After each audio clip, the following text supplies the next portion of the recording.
You're listening to School Counseling Simplified, a podcast with easy-to-implement strategies for busy school counselors. Here's your host, Rachel Davis from Bright Futures Counseling. Are you struggling this time of year? I know it can be really stressful. May is crazy. For many of you, it's your last month of school, and some of you are still sticking it out till mid-June. Either way, I know it can be kind of chaotic, and you may be thinking, I don't have time to learn one more new thing. This is just too much. But I have something I think you're going to love and I think will really help you. I'm so excited to announce that I am doing a free video training series about how you can use school counseling data to improve your program and advocate for your role. So I'm going to show you how you can transform your counseling program by using these data collection tools. This does two things. It helps you better serve your students and advocate for your role in your profession as a school counselor. So like I said, it's completely free, and I'm giving you a freebie that I think will really help you this time of year. So how does this work? Well, each day I'm launching a new video training for you. These are short, applicable videos that you can have a quick takeaway that you can start implementing with your students right away. Now, we got started yesterday on Monday, so video 1 is already out. Today we dropped video 2 this morning. It's not too late to sign up though. You can catch up on the videos that we've already dropped, and then you'll be on perfect timing for video 3 that starts tomorrow. And after you watch all 4 videos, you get a special freebie. So what you're going to learn the ins and outs of my favorite data tracking tool. Then I'll show you how you can interpret that data to improve your counseling program and later showcase that data to advocate for your position. So who is this training for? Well, if you are a new school counselor who is not sure where to get started when it comes to collecting data, this is for you. Or if you're a veteran counselor who needs new ways to track your program's progress and measure student success. Or if you're a school counselor who needs more time to effectively track data. I think we can all relate to that one. Or maybe you just want to start advocating for your role and you're looking for some more recognition for all of the hard efforts you put in this year. Either way, if you are one of those people, you are going to love this. I can't wait for you guys to sign up. Head over to stressfreeschoolcounseling.com/training to get started today. All right, let's go to today's episode. Hey there, thanks for listening to another episode of School Counseling Simplified. So this month we're chatting all about data tools, and I have another special guest on with me today. Today I am interviewing Katherine Guerrero, and we are chatting all about her experience as a school counselor and how she uses an end-of-the-year report to analyze her program's progress and to share those results with her teachers and admin. Okay, let's go ahead and jump into the interview. Hey, Katherine, how are you today? I'm fine. How are you, Rachel? I'm doing great. I'm excited to talk to you. I love having, counselors who are just in it in real life day to day on the show. I know you were just telling me off air that you just got out of a meeting and it's into the school year and things are kind of crazy. Yeah, 22 days and counting. All right. Hang in there. So tell us a little bit about who you are and your journey, how you became a school counselor. So this is my 4th year as a school counselor. My first year was as a middle school counselor. I started my educational career as a special ed TA at a middle school. So I was there for 5.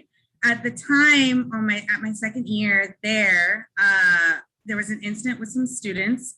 Took one of the kids to the counselors.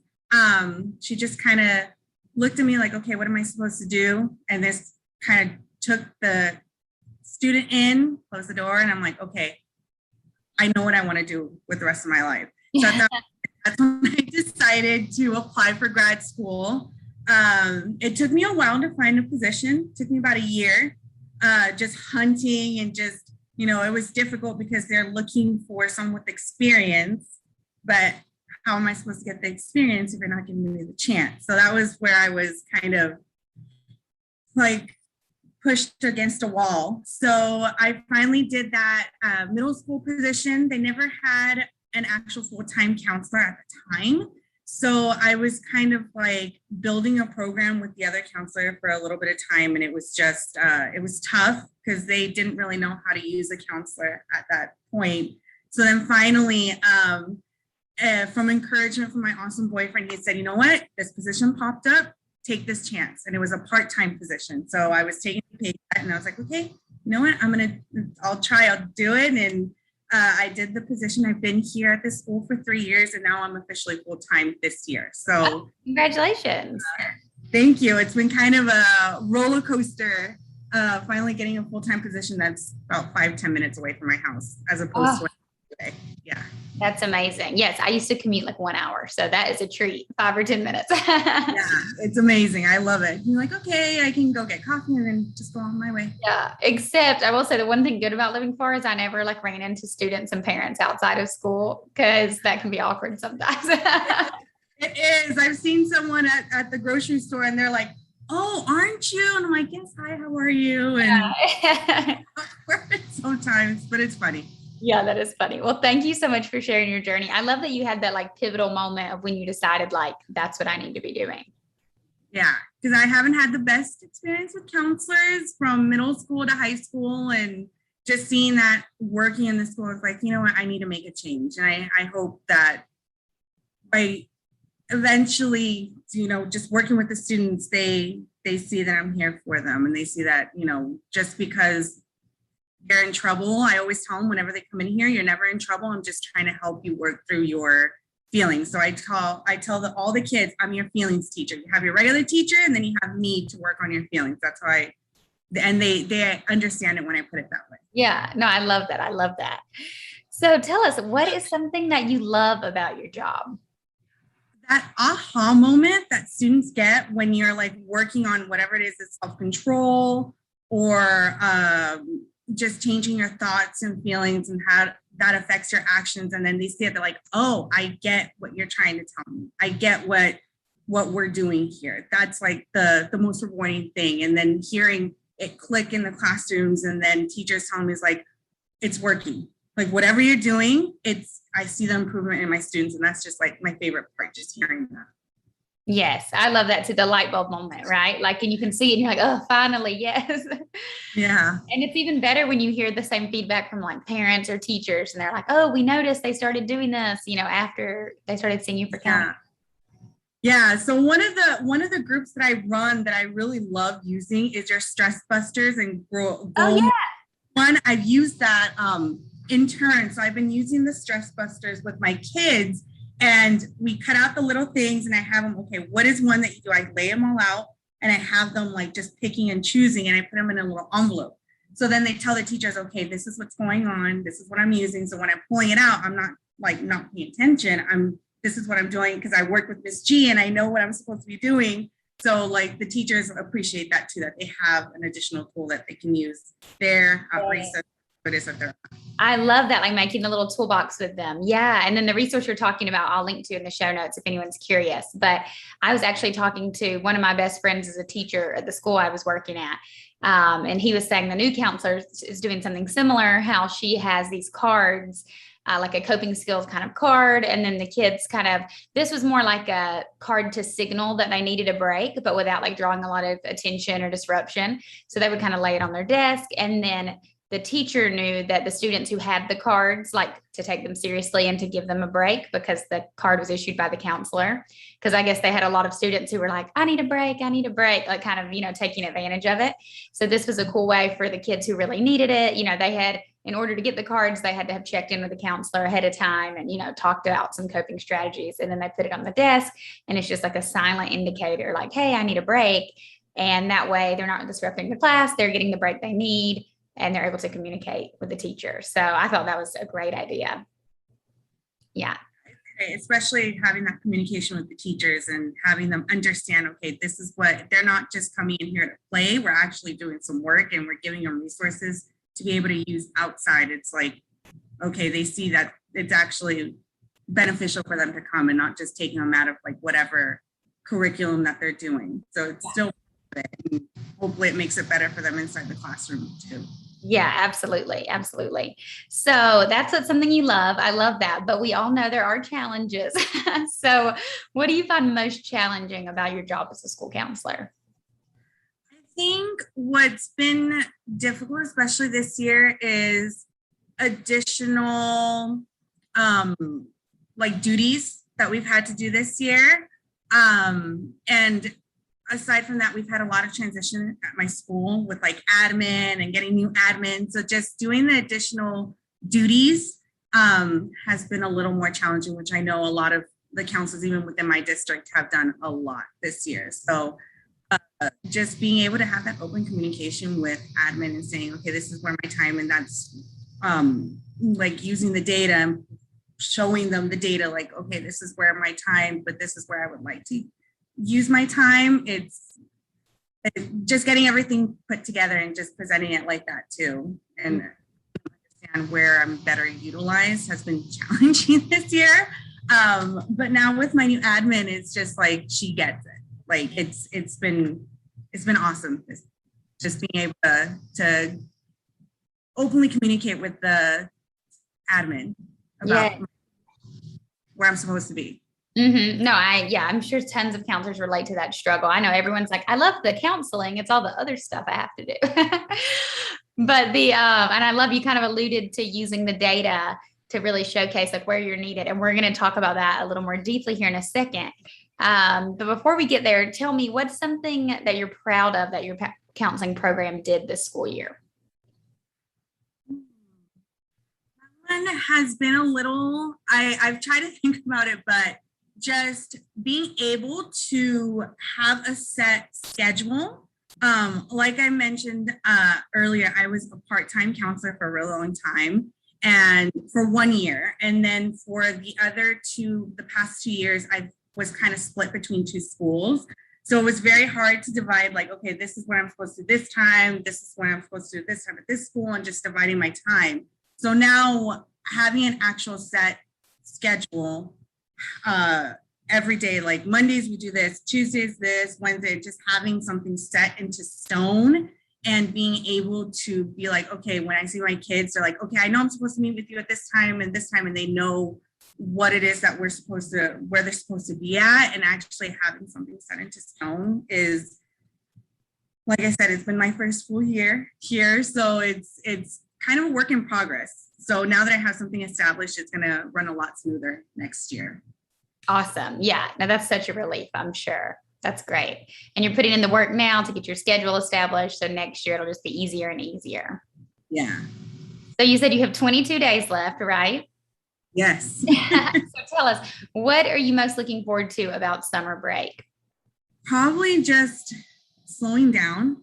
Mm-hmm. And able to like go to the gym in the morning, because I love working out in the mornings and not having to rush and like be like, okay, I only have this amount of time, and just being okay, I can take my time, not have to rush, get a massage after, lay in like a hydro massage, and just enjoy the rest of my day. Traveling, I'm hoping to travel a little bit.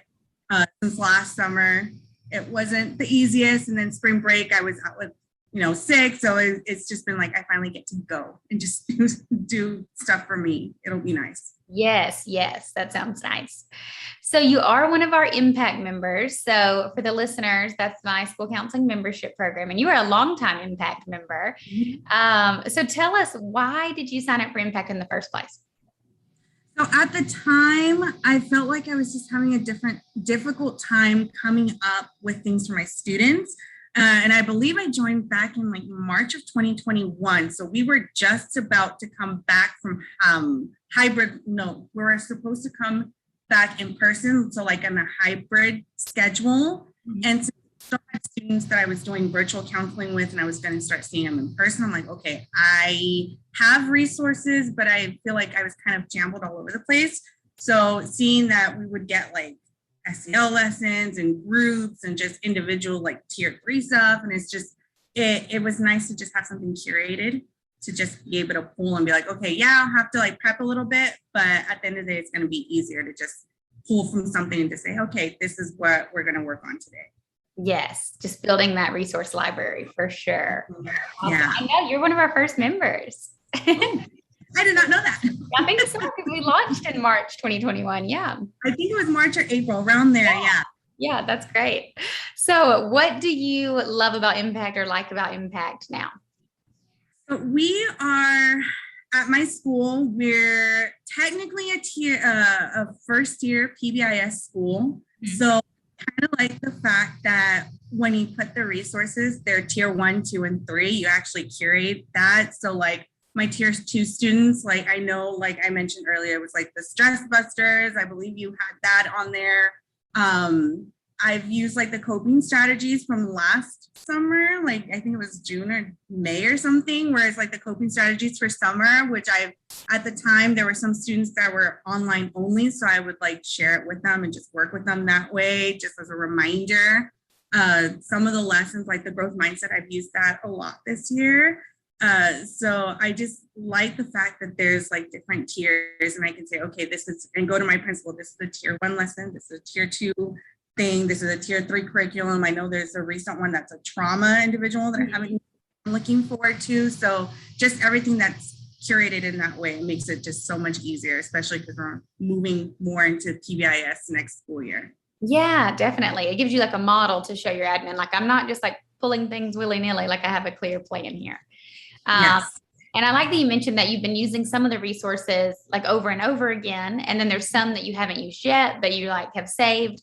So yeah, just a reminder for the listeners, you can like download stuff and save it to use in the future and use it, you know, as many times as you want for years to come. Yeah, I today I actually worked on the wiggle worms. I'm on week 3. Oh, nice.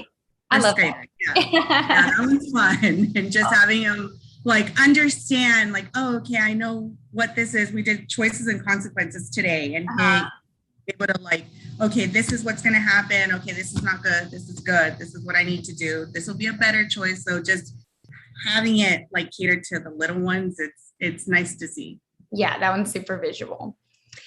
So a big part of impact is the data tools. So I always give you guys data tools, and I have been talking about data on the podcast this month. So I want to know what data tools are your favorite, or how have you used the included data tools from Impact? I've used the one that I really enjoy is the counseling report, which is super simple because you can just you have like numbers and just what it's supposed to be and just clear cut instead of having a super thorough counseling program. So I think I was telling you off the air that I do one mid school year. I did one in February, from August to February. I have it, sorry, I'm looking at it right now. Hanging there. And then from February 4th until now, I'm working on the second half of the data to compile it into one report. So it's nice to see, okay, from last year where I was to this year. So I think last year I did like 30 or 40 lessons. And right now I'm looking at the number, it's gone up to 117 just mid. Yeah. So just seeing being able to compare and contrast, just using something quick and easy. And I used it with my, during National School Counseling Week, I had it teachers to see and be like, hey, this is the work. We're not just doing something just because there's actually something that we're doing here. So it's nice to see it visually just laid out for the teachers and admin, and just being able to share it that way in an easy manner has just been great. Yeah, I'm so glad. I love the end of the year report too. And I love, or I guess, yeah, mid-year report also. You can use it any time of year. Yeah, you know, after a quarter, semester, end of the year. And it's kind of fun. Like, were you surprised by your findings? Like, oh, dang, I did a lot. Yeah, I looked at how many group sessions. I don't even think I had a group session from, I think I had last year, the entire year, I had 35 teacher referral requests. And then just mid-year this year, 45. So wow. Just like the difference from like just half year to the other year has been like insane. So individual counseling last year was 189 and this half year has been 133. Wow. So just like I know it's doubled from like last year to this year, and just being able to visually see, I'm like, wow, I actually am doing something with these kids, and it's not just like all over the place. Yeah, yeah. And how has the response been from the teachers and your admin? My admin, she evaluated me this year, my assistant principal, and she's like, wow, you go, girl. Like, you've done a lot this year. Like, maybe like, okay, good. I'm doing something. I actually see that I'm, you know, just being able to impact so many more teachers, and being here full time has just been like, it's helped a lot. Mm-hmm. Yeah. And then the teachers, have they been like less reluctant to send kids out of the class or refer kids, knowing that you have shared this data? So I've been very fortunate at this school that my teachers have never really been reluctant. Oh, great. And they will reach out to me and just say, hey, so-and-so is having this issue. Can I refer them out? And I said, yes, I'm going to send you a referral form online. Just fill it out and I'll meet with the students. And they just, they never have had an issue, but just putting it out and actually seeing like the numbers, I think they're like, oh, okay, I understand it's only one person. So I understand when she has to reschedule and, very flexible with me. That also helps a lot.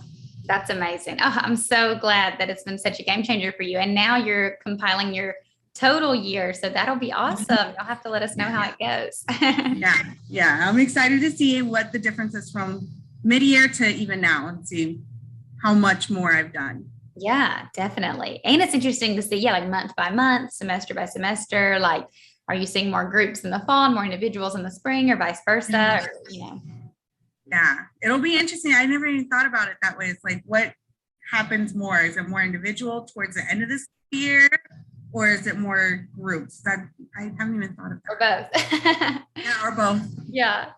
Awesome. Well, that's great, Katherine. Thank you for sharing. I have a fun question for you before we go. So I did not give you this one and your questions ahead of time. So you're kind of on the spot. But just for fun, is there anything that you're like reading or watching on TV or anything right now that you're enjoying? It can be professional, personal, silly, literally anything. I have not started. I'm waiting for a book by Emily Henry, and I can't remember the title of the books, but I love her books. They're like my favorite. So I'm waiting for that one. Right now, I am in the process of reading a book called Violet. Is it Violet or Violeta? It's a historical fiction book, and she's just basically writing.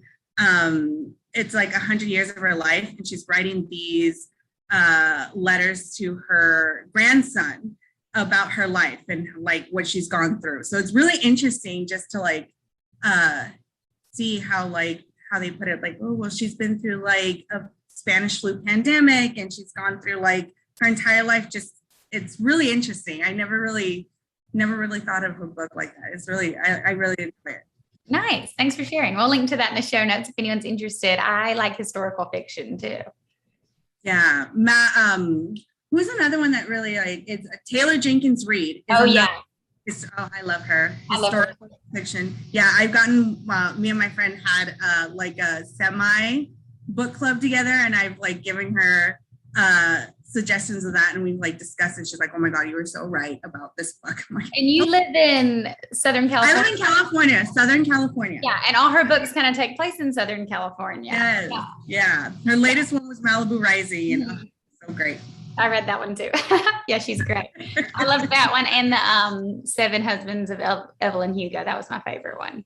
Oh yeah, that one's amazing. I could read that book again. I might need to actually. Yeah. Yes, we'll link to those in the show notes. Awesome. Well, thanks for letting us get to know you a little better and take some time out of your day to chat with us. Yeah, thank you so much. This has been awesome. Thank you so much. I appreciate you having me on the show. I hope you guys loved hearing from Katherine, and I hope you're feeling inspired to try out an end of the year report for yourself. Also, as I mentioned earlier in this episode, we are in the middle of my free video series all about data collection, where we're talking even more about an end of the year report. And I have a special timely freebie for you. So like I said, the first video dropped last night, but it's not too late to join.